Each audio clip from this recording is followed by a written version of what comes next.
देख रहे हैं कि हमारी दिल्ली यूनिवर्सिटी टीचर्स एसोसिएशन एक आपराधिक चुप्पी का शिकार हो गई है, एक क्रिमिनल साइलेंस है ये, जिसका नतीजा हम देख रहे हैं कि किसी भी कॉलेज में जहाँ भी डिस्प्लेसमेंट हो रहे हैं वहाँ पर हम कोई इंटरवेंशन नहीं देख रहे हैं डूटा की तरफ से। समरवीर की आत्महत्या पर हमारे प्रेसिडेंट साहब का कोई बयान तक उनकी सॉलिडारिटी में कंडोलेंस का हमने नहीं देखा। 90% of those displaced belong to SC, ST, OBC category.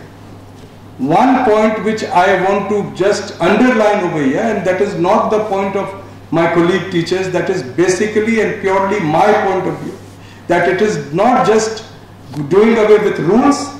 There is a serious allegation of monetary transactions in every appointment in my college. Ad hoc के अंदर एडहॉक जो कलीग्स हैं हमारे, उनके अंदर एक बहुत बड़ा डर समा गया है और उन्हें डराया जा रहा है बेसिकली जो है प्रशासन के द्वारा, और प्रशासन के कुछ चापलूस लोग हैं जिन्होंने इस सिस्टम को बने रहने में, यानी कि एक नया जो प्रक्रिया शुरू हुआ है उसमें मदद कर रहे हैं। कुछ हमारे सीनियर कॉलीग्स भी हैं अपने कॉलेज के, लेकिन लास्टली देखा जाए तो एक बहुत डिसअपॉइंटमेंट है टीचर्स में जो है।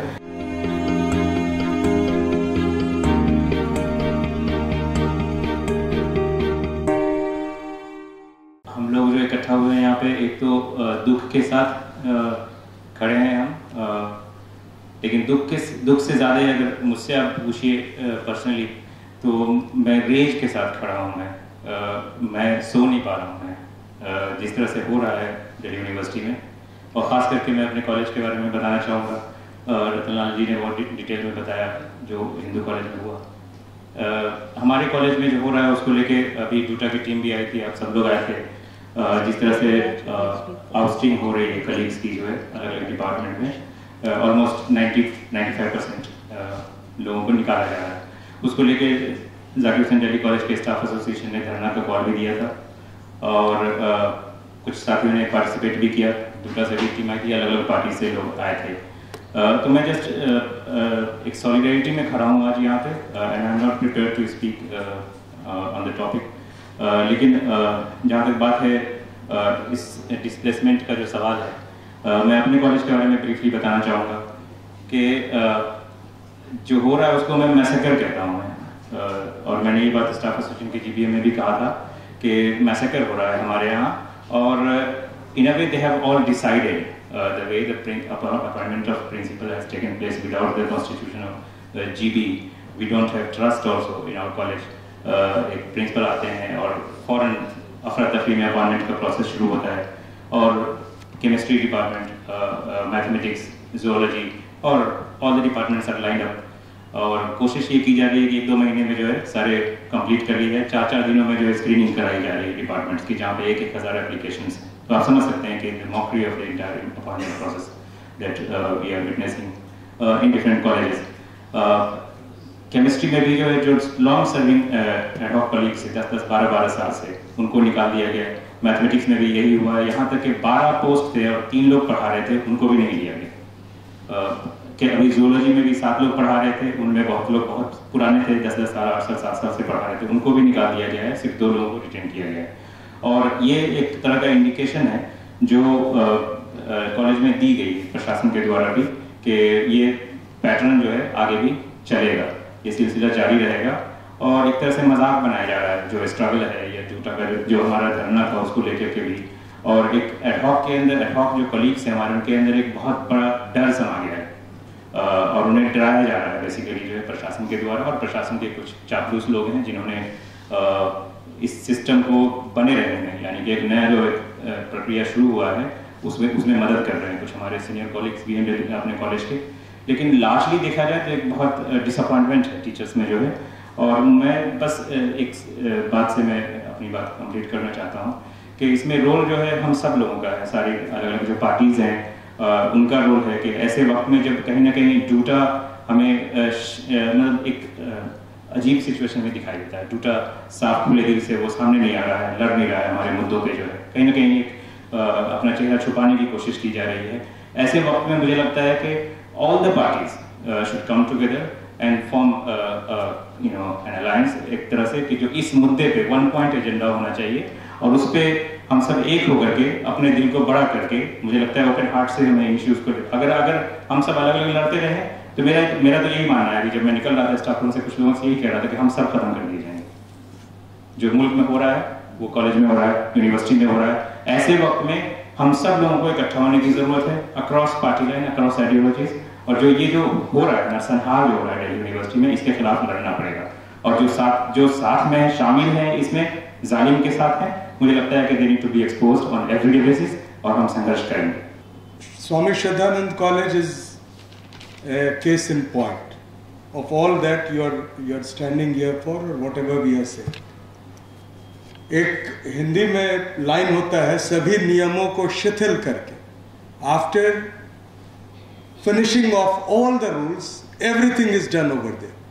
Let me tell you and inform all press people also and teachers from other colleges that not only just in appointments, even in promotions and even in many other fields, even in having a civil services coaching without approval, governing body saying that all ad hoc appointments are illegal, you have to remove them. It is continued, and posts are created beyond what was sanctioned. But they are besides the point. I'll just tell you 2-3 important points of these appointments. There were the appointments were being held, and I've got a copy of the advertisement. Let me tell you, 90% of those displaced belong to SC, ST, OBC category. One point which I want to just underline over here, and that is not the point of my colleague teachers, that is basically and purely my point of view, that it is not just doing away with rules.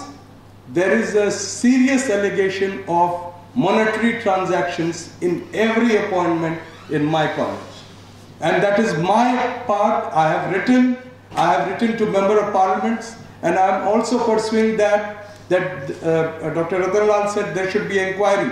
I go a step further and say there should be a CBI inquiry, at least in what is happening in Swami Shraddhanand College.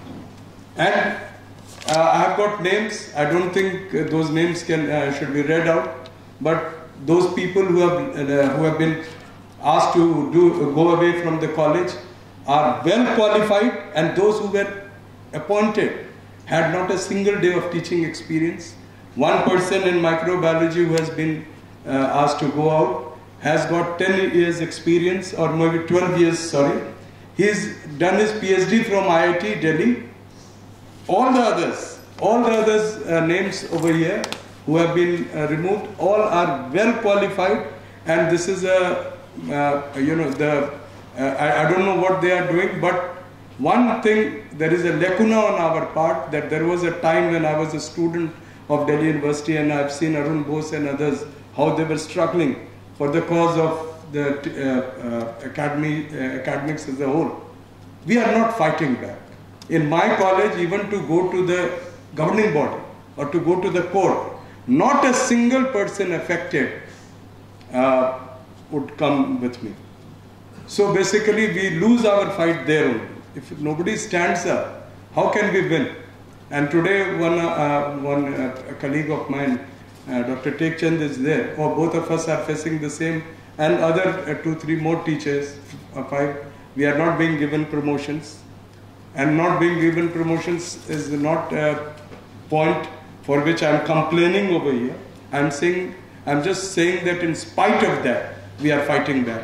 And we congratulate all our colleagues who are here. And we hope that government, and I appeal to at least the government, that they should come clean with what is happening in Delhi University. And we should save the education, save Delhi University.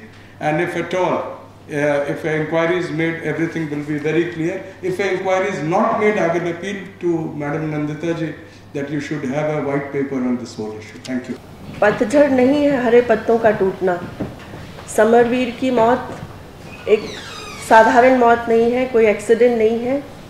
ये Hindu college प्रशासन, दिल्ली विश्वविद्यालय प्रशासन की जो पिछले कई समय से जारी एक खेल है, एक ख़ास तरह का पॉलिटिकली मोटिवेटेड जो नेपोटिज्म है, उसका परिणाम है जो हमारे साथी समरवीर को भुगतना पड़ा।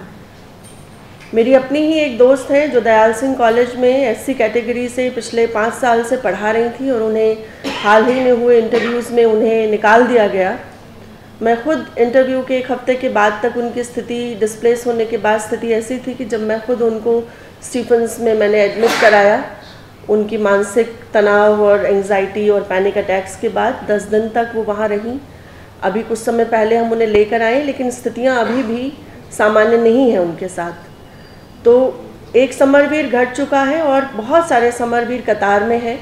आज हम यहाँ आपके सामने मीडिया के सामने बैठे हैं तो ये जताने, बताने, इजहार करने बैठे हैं कि इस लड़ाई को जो हमने हमारे बीच में farmer due to president doctor Nandita Narayan, एक लंबे समय से हमने डूटा के भीतर एक ऐसे कल्चर को बनाने की कोशिश की जो कि अपने शिक्षकों के हकों, उनके हुकूकों के लिए लड़ता आया है, सड़कों से लेकर अंदर तमाम बॉडीज़ तक दिल्ली यूनिवर्सिटी के अंदर। लेकिन आज हम देख रहे हैं कि हमारी दिल्ली यूनिवर्सिटी टीचर्स एसोसिएशन एक आपराधिक चुप्पी का शिकार हो गई है।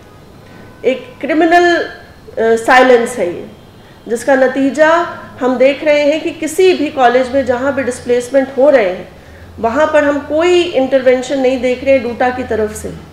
समरवीर की आत्महत्या पर हमारे प्रेसिडेंट साहब का कोई बयान तक उनकी सॉलिडारिटी में कंडोलेंस का हमने नहीं देखा। तो ये किस तरह का माहौल बनाने की कोशिश हो रही है, किस तरह की चीज़ें चल रही हैं, बहुत संक्षेप में यहाँ पर बात ख़त्म करती हूँ कि 2019 में जब जनरल इलेक्शन के बाद राम माधव का एक स्टेटमेंट आता है, उस पर आपका ध्यान दिलाना चाहूँगी। वो कहते हैं कि देश तो हमने जीत लिया है, लेकिन अभी असली लड़ाई बाकी है, हमें यूनिवर्सिटीज़ को जीतना है। जवाहरलाल नेहरू यूनिवर्सिटी में क्या हुआ है और दिल्ली यूनिवर्सिटी में क्या चल रहा है, हम सब इसके गवाह हैं। और हम ये देख रहे हैं कि किस तरीके से एक राजनीतिक उद्देश्य के चलते सत्तारूढ़ दलों के साथ मिलकर डूटा, जो वर्तमान डूटा है, वो इस पूरी प्रक्रिया पर चुप्पी साधे हुए हैं।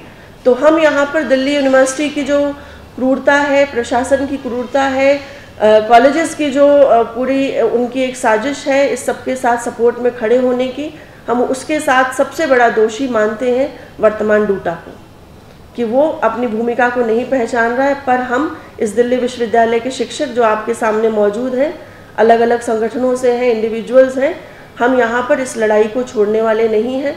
हम इसके लिए लड़ेंगे और कोशिश करेंगे कि इस लड़ाई को एक आंदोलन में तब्दील किया जाए, ताकि जिस तरीके से किसान आंदोलन को बदनाम करने की कोशिश की गई, इस देश के भीतर तमाम आंदोलनों को बदनाम करने की कोशिश की गई। कभी कहा गया कि किसान खालिस्तानी हैं, कभी कहा गया कि ये भाड़े पर लाए गए हैं, लेकिन अंततः किसान आंदोलन ने अपनी एकता से 1 साल तक उस लड़ाई को जारी रखकर ये दिखा दिया कि अगर हम एकताबद्ध हैं और लड़ रहे हैं तो सरकार को झुकना पड़ेगा और सरकार को वो तीनों कृषि कानून वापस लेने पड़े। ठीक उसी तरह दिल्ली विश्वविद्यालय में हम अपने एडहॉक साथियों की जो उनकी नौकरी है उसके लिए लड़ेंगे और हम चाहेंगे कि इस तरह की परिस्थिति बने कि सिर्फ टीचर्स ही नहीं, यहाँ बैठे मीडिया के साथी हमारी इस आवाज़ को और दूर दूर तक ले जाएं। हमारे जो स्टूडेंट्स हैं, उनके पेरेंट्स, हमारे दिल्ली यूनिवर्सिटी के कर्मचारी, हम सब मिलकर इस लड़ाई को और पुख्ता तरीके से लड़ सकें। बहुत बहुत शुक्रिया।